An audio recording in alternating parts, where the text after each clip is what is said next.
Am I the jerk for not inviting my wife's daughter to Christmas? I am a 62-year-old man, and 3 years ago, I lost my wife, Alina, who was 59 at the time. We had been married for 28 years. When I first met Alina, she had already lost her first husband in a car accident and was raising her daughter, Mia, who was 6 years old at that time and 44 now. Alina and I got married when Mia was about 10 years old. Joining their lives, I was unsure about how to be a parent to Mia. I shared my concerns with Alina, and she suggested that she would guide us through. I made an effort to build a relationship with Mia by being there for her in ways her father could not be due to his passing. I drove her to her activities, supported her during school events, helped her with homework, taught her driving and shooting, and shared my interests like fantasy books and Star Trek with her. Despite my efforts, our relationship had its ups and downs. She was polite and we got along, but I never became a father figure to her. I was simply Sam to her. Alina and I also had 2 children together, Alex, who is now 29, and Lily, who is 28. Mia got along reasonably well with her half-siblings, despite the age gap. However, there was a time when Mia became very unhappy and withdrawn. After talking with Alina, I suggested adopting Mia to provide her with additional support, but she didn't like the idea, and I never mentioned it again. I often had to enforce discipline in our home, which might have caused some resentment from Mia. An incident that particularly stung was during Mia's high school graduation. Each student could buy 2 tickets for the ceremony, and I assumed I would be attending. However, Alina informed me that week that Mia wanted to dedicate the second ticket to her late father as a way of honoring him. I was hurt, but tried to understand her feelings. Given all these experiences and the complex nature of our relationship, I did not call Mia to invite her to Christmas. She placed a photo of him on an empty chair beside her mother. This action seemed to cause pain to Alina as well. Mia was a very good student throughout her school years, earning several scholarships because of her hard work and intelligence. Despite these scholarships, there were still some expenses for college that needed to be covered. I stepped in and took care of these remaining costs, allowing Mia to continue her education without financial worries. I was also fortunate enough to be present at her graduation ceremony, a moment of pride and joy. When the time came for Mia to get married, Alina and I found ourselves unable to cover the full cost of her wedding.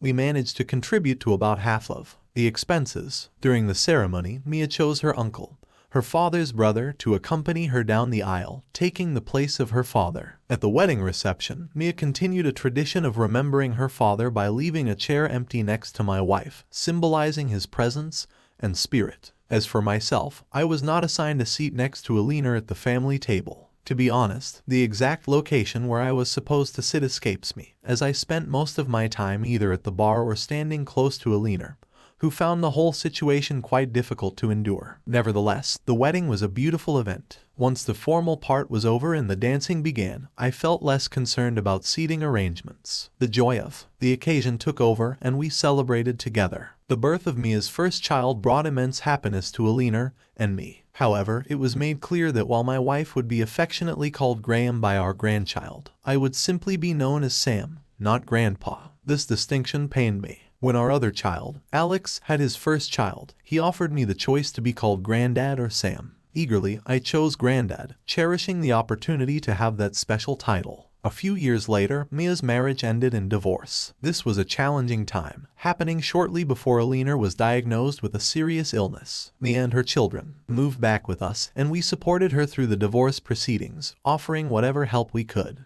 During Alina's final year, Mia's presence was a great comfort to us both. After Alina's passing, I found myself deeply affected by grief, struggling to function effectively. Mia stepped up remarkably during this time, taking on the majority of the responsibilities and planning the funeral. Unexpectedly, I learned that arrangements had been made for Alina to be buried next to Mia's father, her first husband. This decision caught me by surprise, as it had been made without my knowledge. Mia convinced me that this was in accordance with Alina's wishes, a sentiment that brought me some comfort. Despite the initial shock, in discussions with Alex and Lily, I've expressed my wish to be cremated, a decision they are aware of and respect. This series of events has marked our family's journey through joy, sorrow, and the complex ties that bind us together. Following a decision made during a memorial service, where it was shared that arrangements had already been settled, Mia was deeply hurt. She expressed to many people there that she felt like she had become an orphan, left without any close relatives alongside her 2 children. This revelation was hard for Alex and Lily to accept, causing them distress. Despite this, I tried to bridge the gap by reassuring Mia that she still had a family ready to embrace her if she chose to accept us. She thanked me for my words, maintaining politeness throughout our interaction. Since that memorial service, however, our conversations have become scarce. In the year that followed, I made an effort to include Mia in all our family gatherings, maintaining the tradition even in the face of Alex and Lily's displeasure. I regularly left voicemails for her, inquiring about her well-being and that of her children, but these attempts went unanswered. Over time, my attempts to reach out diminished, although I continued to send gifts for their birthdays and holidays without expecting much in return.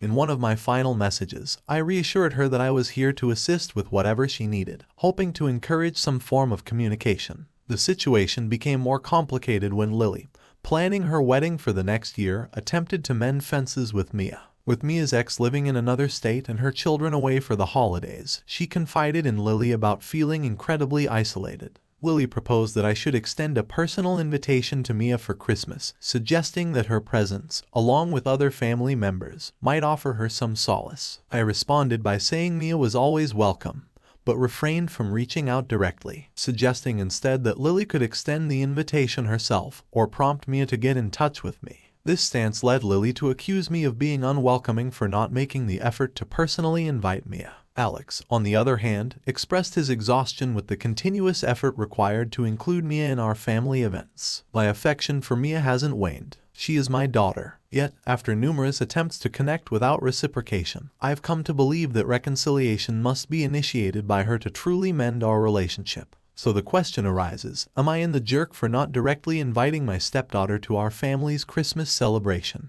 If Mia happens to watch this message, please know that the person writing this wants you to reach out, as they are ready to share all the information you've previously discussed. The person writing believes strongly that you, the person wondering if you've done something wrong, definitely have not acted poorly in this situation. There's a limit to how much one person can try to connect with another. Throughout Mia's life, you've been there for her during every significant event, offering your support and love every step of the way. It's clear that you have a lot of love for Mia. Despite your efforts, it seems she has consistently kept her distance from you. While her reluctance might have been more understandable during her childhood, it has continued into her adulthood. She has maintained this distance despite your never-ending efforts to welcome her back, never once closing the door on her. You've metaphorically opened every door and window to make it as easy as possible for her to return whenever she's ready. Now it appears Mia is waiting for yet another invitation from you. It raises the question, does she expect you to call out to her specifically, as if saying her name repeatedly, like invoking Beetlejuice, for her to make an appearance? This writer admits they might not be entirely impartial, tending to agree with Alex's perspective. However, Mia isn't their child. She's yours. From a father's viewpoint, the decision to completely cut off attempts to reach out is complex. Perhaps considering one final attempt, maybe through an email, could be worth it, but directly calling might be a step they're unsure about. The writer is curious about what others think regarding this situation. How do you judge the actions taken? What would you do if you found yourself in a similar position? The writer encourages sharing thoughts and advice in the comments section. Let's delve into what the community had to say in response to the situation. The username Dude564 shared a piece of wisdom from their grandmother, saying that while she taught him to turn the other cheek in difficult situations, a person only has so many cheeks to turn. In his view, you've reached your limit with no cheeks left to turn, suggesting that you've done more than enough in trying to mend this relationship. Another commenter, Fire34, spoke from personal experience about always trying to be the bigger person and the impact of constantly turning the other cheek. They found that their life significantly improved when they stopped extending themselves beyond reason, hoping the other party would meet them partway. They caution against the idea of trying one last time, as it often leads to a cycle of never-ending attempts and concessions, ultimately preventing you from living for yourself. They advise focusing on relationships that bring joy instead of those that drain you, emphasizing the importance of self-care and happiness. Thomas7863 also weighed in, affirming that you're not in the wrong. He reflects on the situation by acknowledging the long history of trying to be the bigger person and the one-sided nature of the relationship. He finds it understandable that there were expectations when she was a child, but as an adult, Her actions, accepting financial support without offering emotional closeness or respect in return, speak volumes. He shares a personal stance that if he were in a similar position, especially after contributing significantly to a wedding only to be treated as an outsider, he would have drawn a line. Moreover, he finds the actions taken during a time of vulnerability, such as making unilateral decisions about burial arrangements without your input, to be particularly hurtful and disrespectful. Thomas, 7863, empathizes with the exhaustion of continuously trying to accommodate someone who doesn't reciprocate kindness, suggesting that the responsibility now lies with her to make amends. These comments reflect a consensus that while you have made considerable efforts to maintain a relationship, the lack of reciprocity and respect from the other party means it's time to prioritize your own well-being and happiness. The community encourages you to consider your own needs and to find peace in the relationships that are mutually fulfilling. Opai's edit: I am really surprised by how many people have commented on my post. I thought only a few people would comment, but instead, there are so many comments that I can't reply to all of them. I think it's important to explain a few things to make sure everyone understands where I'm coming from.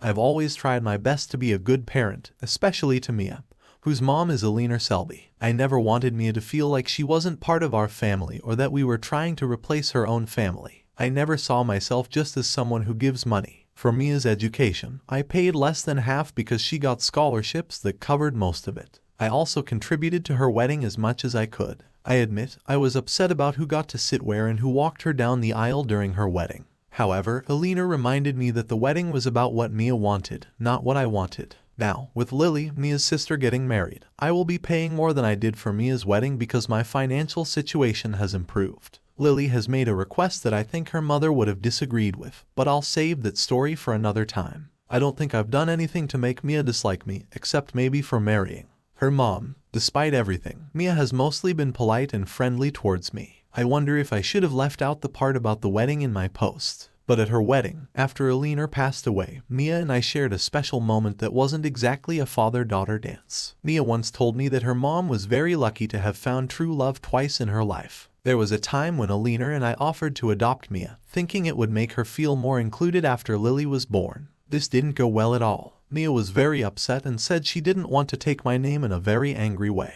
Alina and I were shocked by her reaction and told her it was not okay to speak to us like that. She continued to be very upset and said hurtful things. I told her such behavior was not acceptable and Alina tried to calm the situation. Later, Mia wanted to talk and said she wanted to live with her uncle. I thought she was just saying this out of frustration because her uncle lived far away. I told her to discuss it with her mom and that I would support whatever decision they made. Mia ended up not moving. Our relationship did improve a bit afterward, but it was never the same. I'm not perfect. I'm just a person who tried his best in a tough situation. Mia doesn't see me, Alex, Lily, or herself as one family, which is sad because I've known her since she was 8. I can't help but love her like family, as I've been there for her since she was playing with dolls. I see her as part of my family. Ends of Opus's edit. Okay, let's start with what everyone in the community thinks. They all seem to agree that Opus didn't do anything wrong in this situation, and they even had stronger words to say about it than I did. Now I want to share what I think about it all. I didn't mention this before, but I want to make it clear that I don't support what Mia did to Opus. There were several incidents, like the problems at the wedding, issues during graduation, and now this whole mess about the name. However, it's important to note that Opai wasn't perfect either. From what we've seen, he handled things pretty well, all things considered. It reached a point where he just couldn't keep quiet any longer. Anyway, it's time to look forward to seeing how everything turns out in the update. But before we get to that, I have a small favor to ask. If you're enjoying this video, could you please hit the like button or maybe leave a comment, even if it's just an emoji. You all have been doing that a lot recently and I really enjoy seeing your reactions. Also, if you haven't subscribed to the channel yet, why not consider doing it now? It could be a great day to become a part of our community. Now let's dive into the update and see where the story goes from here. Christmas has already passed, and for those who are curious, here's what happened next. A lot of people thought that it was time for Mia to deal with the outcomes of her past actions. Some might wonder if Mia deserved to be alone on Christmas. I couldn't bear the thought of her being by herself, feeling sad, especially when I had the power to change that. So I tried calling her, but ended up leaving a voicemail. I wasn't sure what her holiday plans were, but I wanted her to know she was always welcome to join us. I thought that would be the end of it and planned to tell Lily that at least I made an attempt. However, to my surprise, Mia called me back on Saturday. She sounded really low. She shared that her kids would be spending Christmas and New Year's out of state, and she felt very isolated.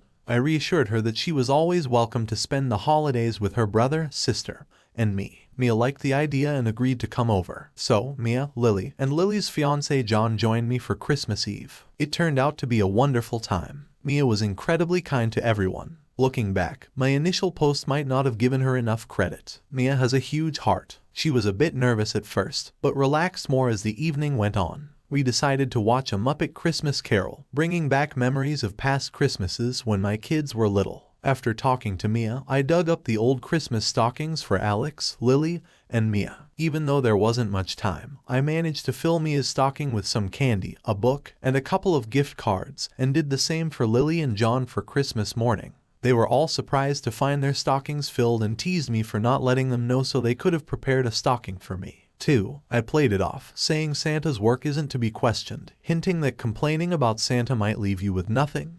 Just like what happened to me. Alex and his family came over the next day. Mia, being very active on social media, seems to know more about Alex's kids than even I do. The presents Mia picked out were thoughtful for everyone except John, which shows how much she cares. Mia, being a teacher, has a natural way with children, and Alex's kids love spending time with their Aunt Mia. Lily took charge of making our Christmas dinner, and watching her and Mia laughing together in the kitchen brought back memories of a Christmas years ago. Back then, Lily was around 7 or 8. Mia had come home from college, and they, along with Alina, were all busy cooking together. It was a heartwarming reminder of family traditions and the joy of spending holidays together. During a cozy Christmas gathering, Lily was perched on a chair, while Mia, her older sister, passed down our cherished family recipes to her. Lily looked up to Mia with that special admiration young children reserve for adults who aren't their parents. Mia was incredibly patient and gentle with her, teaching her with kindness. This scene reminded me of the times when Alina, Mia, and Lily would playfully tell me that as a boy, my job was to set the table. Watching the two sisters together brought back memories of Alina, and I found myself needing a moment alone to gather my thoughts. Alex came to find me in my office, mentioning that Mia had told him about my call to her. He admitted he was relieved I had made the call, as he doubted he could have done it himself. I responded half-jokingly that he would have made the call if it involved his own child. This wraps up the family part of our Christmas. The core update, however, revolves around my conversation with Mia.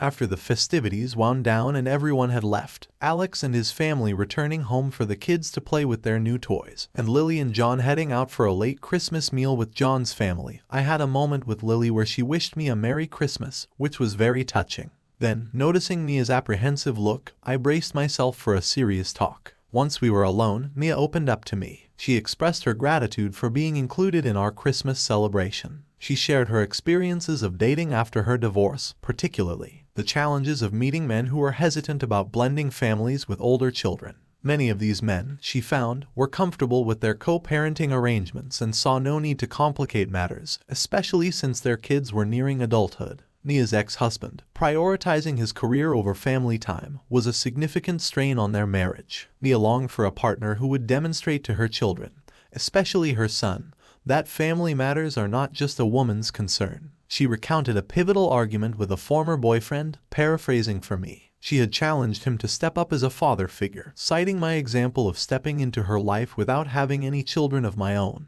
The boyfriend retorted, highlighting how poorly she treated me and how her children mimicked that disrespect. This confrontation sparked a period of reflection for Mia about our relationship and all that we had been through together, acknowledging the efforts I had made for her and her siblings. Mia shared with me that she felt very embarrassed and ashamed about the past. She didn't know where to begin to make things right and was worried that Alex, Lily, and I were angry with her. She asked if it was possible for us to have a relationship similar to the one I have with Lily and Alex. I explained that I couldn't offer her an exact copy of my relationship with Lily and we can't change what has already happened. I reminded her of a time in the park when I promised to be there for her in ways her dad couldn't be, saying I'm still willing to be as much of a dad to her as she wants me to be. By this time, Mia was in tears, and as I comforted her, her apologies turned into heartfelt sobs. She repeatedly said she was sorry, eventually calling me dad through her tears. This was a moment I had long hoped for, hearing her call me dad and expressing her regrets. The following day, things seemed to go back to normal with me being Sam.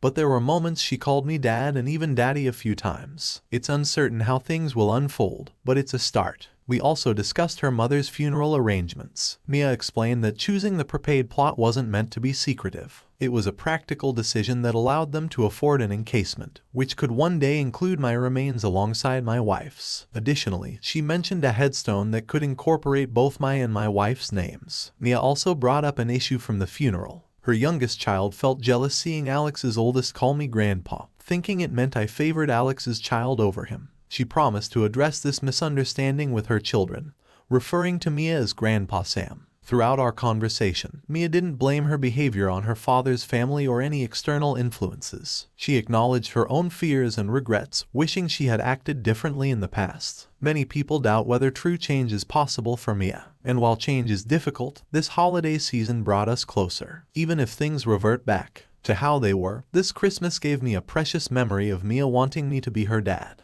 Mia has given her consent for me to share this update, showing her openness to mend our relationship. Is this how the chapter with Mia closes? Not entirely, since your journey together is far from over. That wraps up today's video. I'm truly grateful for the time you've spent watching it. If you've made it this far, I'm guessing you enjoy listening to the stories I share. So I've selected a few more tales that I believe you'll find interesting. And if you're short on time right now,